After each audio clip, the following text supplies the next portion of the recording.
We have a program called CERT. It's a Community Emergency Response Team.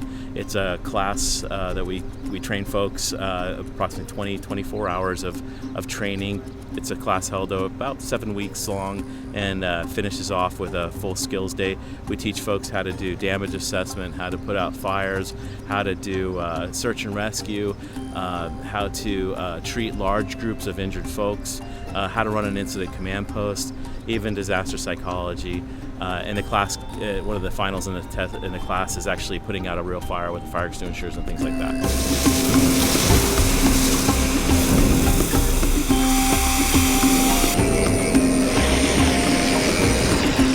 The CERT members receive a ton of training, basically teaching them how to be self-sufficient in immediate hours following a major disaster, so that the resources that are out there, the fire, the police, the medical services that are out there, can respond to the big problems. Our CERT members help us by augmenting the need that's out there by handling some of that small stuff that will tax us until the responders come from outside the area. So the CERTs today are out here.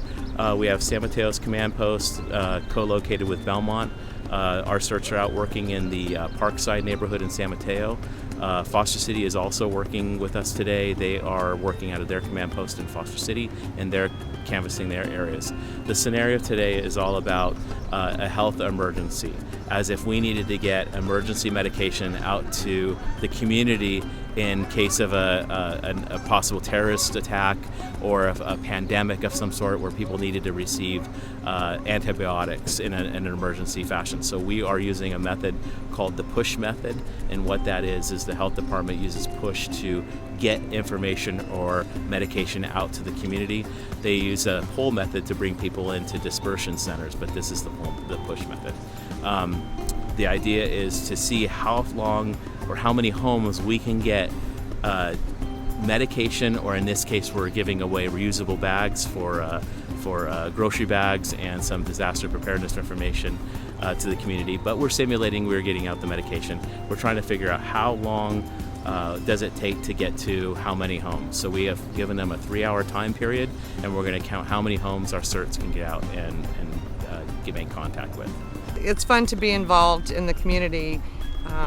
It makes us all feel connected, so that if there really was a disaster, we're familiar with each other, even from different neighborhoods. We've all come together, and it's just a good thing to do. I'm glad to be a part of it.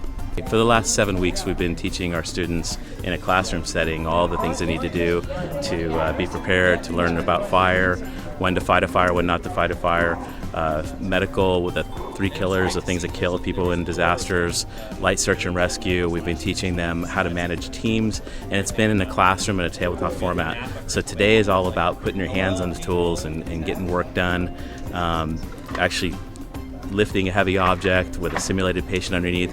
We have a classroom full of made-up victims that can simulate encountering maybe a school full of children that have been injured. So our teams know how to manage, and when they're overwhelmed with casualties, on how to handle that. We have how to manage the trailers and the teams, building their teams, sending them out, and accounting for them.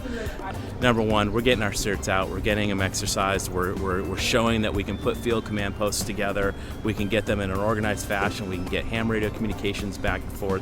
We're actually communicating with our county office of emergency services, our city emergency operations centers. There's representatives from Homeland Security, from FEMA, from health departments around the country here witnessing today.